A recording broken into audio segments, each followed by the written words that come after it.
जारिमिनारि बावखुंग्रि फोरबो गाबोननिफ्राय जागायगोन 13थि बावखुंग्रि फोरबो।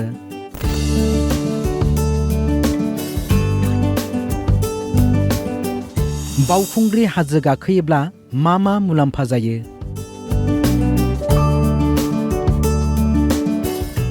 बावखुंग्रि माने बावखुंग्रि राजखुंग्रिया गावखौ बावनाय, हाजो गोजौनि अन्थाइ थाफायाव गावखौ बावनाय।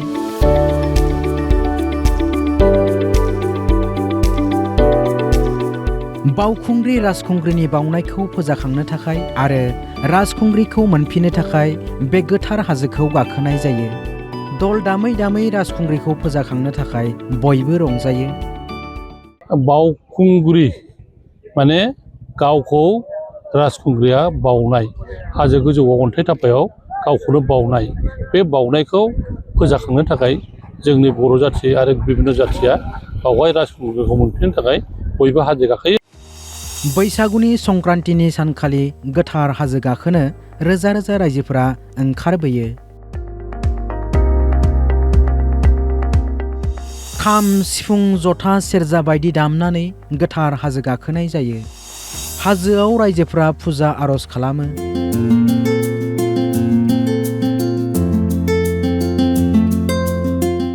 बै सानखालिनो हाजोखौ गाखोयोब्ला बोसोराव मंगल आरो गोहो मोनो होनना सुबुं फोथायनाय दं। बिटिसि दावबाय बिफाननि दैदेननायाव गाबोन अदेबानि 12, 13 आरो 14 खालाराव सानथामनि गाबगोनां हाबाफारिजों खुंफुंजागोन 13थि बावखुंग्रि फोरबोआ। क'क्राझार जिल्लानि हरिनागुरिनि बावखुंग्रि हाजोआव बोसोरफ्रोमनि बायदिनो देग्लायबो फोरबो खुंफुंनाय जागोन। बे फोरबोनि नोजोर बोथावना महरै हाजो गाखोनाय बादायनाय, बर'फोरनि दोरोङारि खमलायनाय बादायनाय, गिला गेलेनाय बादायनाय, बैसागु मोसानाय बादायनाय आरो ओनसोलारि खाजा दिन्थिफुंनाय जायो। फोरमायबाय खुंफुं आफादनि मासिगिरि एबा बिटिसिनि एमसिएलए दनेश्वर गयारि बिथाङा।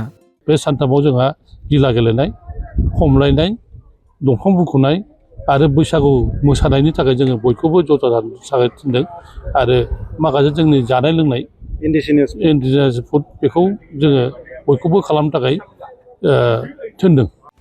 मख'जाथावना दि क'क्राझार नोगोरनिफ्राय खमैबो 6 किल'मिटार सा-सानजा दिगाव थानाय बावखुंग्रि हाजो गोथार हाजो महरै मिथिजानाय। गोदान बोसोरनि बैसागुनि संक्रान्तिनि सानखालि गोथार हाजो गाखोनो रोजा रोजा रायजोफोरा ओंखारबोयो। खाम, सिफुं, जथा, सेरजा बायदि दामनानै गोथार हाजो गाखोनाय जायो आरो हाजोआव रायजोफोरा फुजा आर'ज खालामनाय जायो। बै सानखालिनो बे हाजोखौ गाखोयोब्ला बोसोराव मंगल आरो गोहो मोनो होननानै सुबुं फोथायनाय दं। बाव माने सिबिनाय आरो खुंग्रि माने राजखुंग्रि।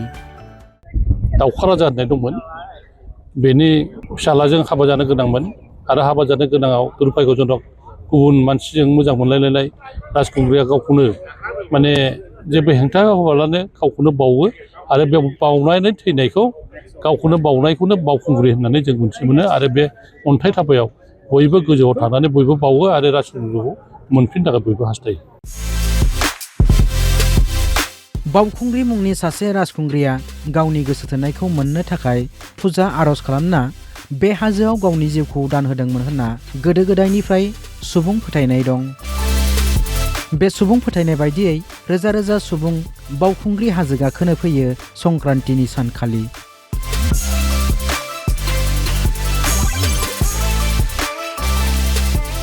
क'क्राझारनिफ्राय बिर' चिफ कनक चन्द्र बर'नि हेफाजाबाव news desk report Assam live 24।